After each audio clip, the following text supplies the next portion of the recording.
Hello everyone, welcome to the reversible. जो आज का जो टॉपिक है वो मैं अपना पर्सनल एक्सपीरियंस शेयर करने वाला हूँ कि जो HURL हिंदुस्तान उर्वरक एंड रसायन लिमिटेड है उसमें जो एग्ज़ाम में मेरे इंटरव्यू में मेरे से क्या क्वेश्चंस पूछे गए थे।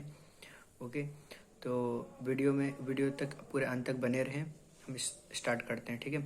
तो जैसे कि जो एग्ज़ाम सेंटर था वो दिल्ली में था, एक कॉलेज में। और मैं एक बात बताऊं तो वो जो कॉलेज था वहीं से मैंने अपना डिप्लोमा भी क्लियर किया था, ठीक है। उसके बाद सबसे पहले मेरे जब मैं एंटर किया तो वहाँ पर एक सर बैठे हुए थे जो कि HURL की तरफ से थे, और एक और सर थे जो कि कॉलेज की तरफ से थे, ठीक है। लेकिन जो क्वेश्चंस मुझसे पूछा गया वो सारे जो HURL पर्सन थे उन्होंने ही पूछा था, ठीक है।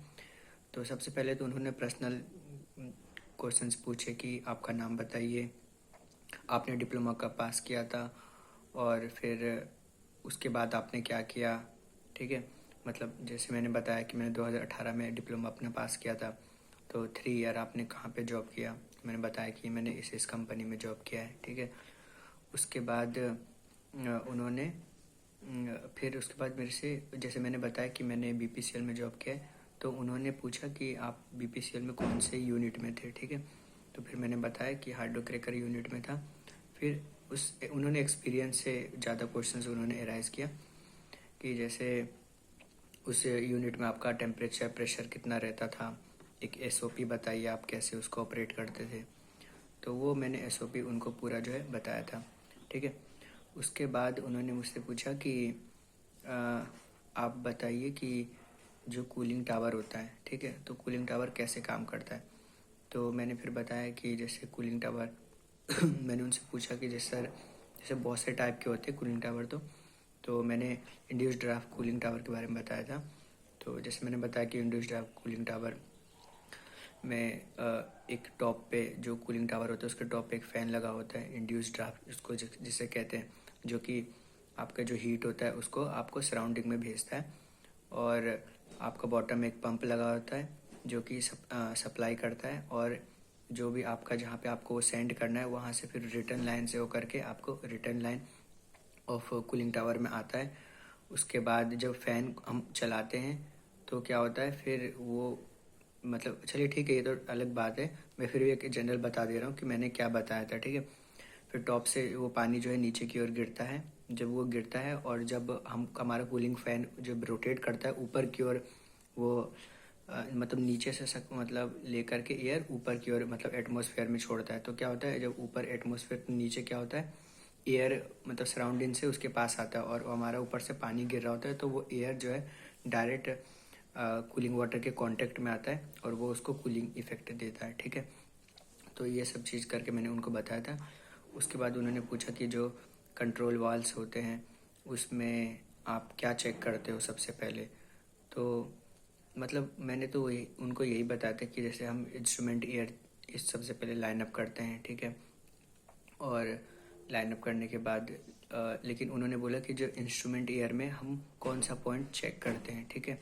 तो फिर मैंने उनको बताया था कि मैं ड्यू पॉइंट उसका चेक करता हूँ, ठीक है। उसके बाद उन्होंने पूछा था कि जो ट्यूब्स होते हैं, मतलब एक्चुअली क्या है, मैं एक लेबॉर्ट्री में बैठा हुआ था, ठीक है। तो वहाँ पे एक मुझे हेलिकल शेप का एक ट्यूब दिखा, तो उन्होंने बताया था कि ये हेलिकल फॉर्म में क्यों है, ठीक है। मतलब सिंपल ट्यूब ना दे करके उसको राउंड करके क्यों दिया है।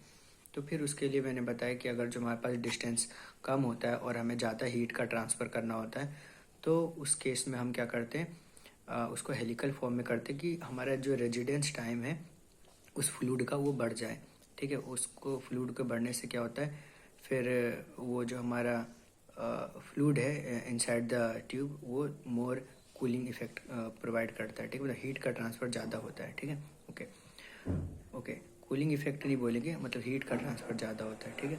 उसके बाद उन्होंने सरफेस कंडेंसर पूछा कि क्या होता है। तो वहाँ पे था एक रखा हुआ सरफेस कंडेंसर, तो फिर मैंने सरफेस कंडेंसर के बारे में बताया कि मतलब वही जो उसमें शेल शेड होता है, एक ट्यूब शेड होता है, ठीक है। तो वो मैंने बताया था उनको। उसके बाद उन्होंने पूछा था कि होज पिन जो होता है हाइड्रोजन और नाइट्रोजन, जैसे नाइट्रोजन सिलेंडर होता है और हाइड्रोजन सिलेंडर होता है, तो उसमें एक होज पिन होता है, ठीक है, जो कनेक्ट करते हैं। तो उसमें क्या होता है, जो होज पिन होता है आपका जो फ्लेमेबल टाइप का जितने भी आपके पास सिलेंडर होते हैं उनका जो होज पिन होता है अलग होता है, और नाइट्रोजन जो नॉन फ्लेमेबल होते हैं उनका जो होज पिन होता है वो अलग होता है। तो वो पूछ रहे थे कि उनका जो थ्रेड होता है वो कैसे होता है, ऊपर से कटिंग होता है या बॉटम से होता है। तो वो मैं थोड़ा कंफ्यूज हो गया था, वो मैं थोड़ा सा ठीक से बता नहीं पाया था। ठीक है, ओके, ये चीज़ हो गया था। और उसके बाद फिर उन्होंने बस यही पूछा था कि आपका होम टाउन कहाँ है, आपका फर्स्ट प्रेफरेंस कहाँ पर होगा। तो ये सब क्वेश्चंस मेरे से पूछे गए थे, और कुछ खास क्वेश्चन इसके अलावा पूछा नहीं। बस इतने ही, मतलब 4-5, मतलब मेरा इंटरव्यू अराउंड 10 to 15 मिनट हुआ था, 10 मिनट ही हुआ था, ज़्यादा नहीं हुआ था। तो 10 मिनट के बाद फिर उन्होंने बोला कि ठीक है। फिर उन्होंने पूछा था कि आपको यहाँ ये यूनिट मिलेगा तो आप करोगे।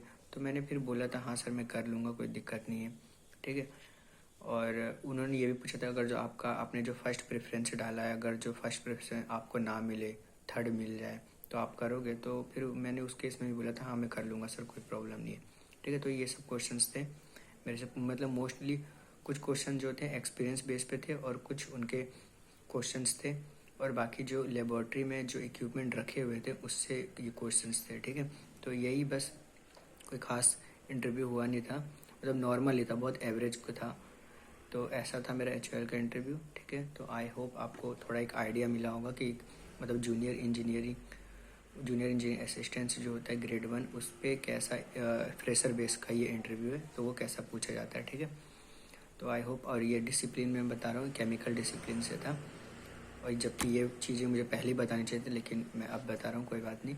तो आई होप आपको जो वीडियो है पसंद आया हो तो शेयर, सब्सक्राइब, लाइक ज़रूर करें। Okay, bye bye.